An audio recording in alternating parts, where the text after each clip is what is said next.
Praise the lord. యేసు రక్తమే జయము. మన రక్షకుడు మన విమోచకుడైన యేసుక్రీస్తు పరిశుద్ధ నామములో అందరికీ వందనాలు.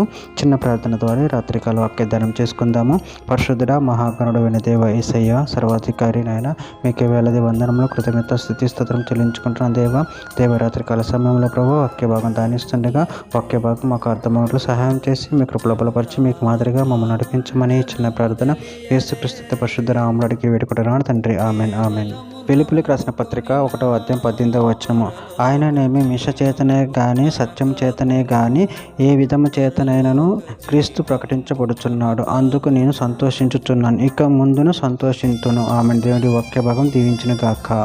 ప్రభు నుండి ప్రియులరా, ఇక్కడ వాక్య భాగంలో గమనించినట్లయితే ఆయననేమి మిష చేతనే కానీ సత్యం చేతనే కానీ ఏ విధము చేతనైనా క్రీస్తు ప్రకటింపబడుచున్నాడు. అందుకు నేను సంతోషించుతున్నాను, ఇక ముందును సంతోషించును. అదేవిధంగా వాక్య భాగంలో గమనించినట్లయితే రోమీయులకు రాసిన పత్రిక 3వ అధ్యాయం 9వ వచనం, అలాగైనా ఏమందము మేము వారికంటే శ్రేష్ఠులమా తక్కువ వారమా ఎంత మాత్రమునో కాము, ఈదులేమి క్రీస్తు దేశస్థులేమి అందరూ పాపమునకు లోనై ఉన్నారని ఇంతకు ముందు దోషారోపణ చేసి ఉన్నాము. రోమీయులకు రాసిన పత్రిక 6వ అధ్యాయం 15వ వచనం, అట్లైన ఎడల కృపకే గాని ధర్మశాస్త్రంకు లోనగు వారము కామని పాపం చేయదమా అదన్నిటికీ కూడదు. ఫిలిప్పీయులకు రాసిన పత్రిక 1వ అధ్యాయం 15వ వచనం, కొందరు అసూయ చేతను కలహ బుద్ధి చేతను మరి కొందరు మంచి బుద్ధి చేతను క్రీస్తుని ప్రకటించుతున్నారు. మార్కు సువార్త 9వ అధ్యాయం 38 నుంచి 40 వచనాలు, అంతటా యోహాను బోధకుడా, ఒకడు నీ పేరిట దయ్యమును వెలగొట్టుట చూచితిమి, వాడు మనను వెంబడించువాడు కాడు గనుక వాడిని ఆటంకపరచుతామని చెప్పిన. అందుకు యేసు వారిని ఆటంకపరచుకే, నా పేరిట అద్భుతములు చేసి నన్ను చులకనగా నిందింపగలవాడెవడూ లేడు, మనకు విరోధి కానివాడు మన పక్షముగా నున్నవాడే.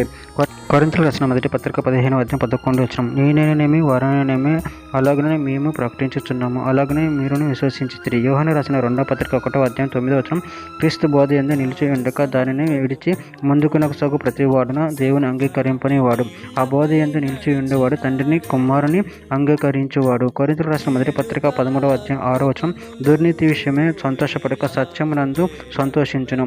చివరిగా ఒక మాట, ఫిలిప్పీయులకు రాసిన పత్రిక 3వ అధ్యాయం 20వ వచనం, మన పౌరసత్వ పరలోకమందు ఉన్నది, అక్కడ నుండి మన ప్రభు అయిన యేసుక్రీస్తు అను రక్షకుని నిమిత్తం కనిపెట్టుకొని ఉన్నాము. ఆమె దేవుడి వాక్య భాగం దీవించిన గాక. చిన్న ప్రార్థన చేసుకుందాము.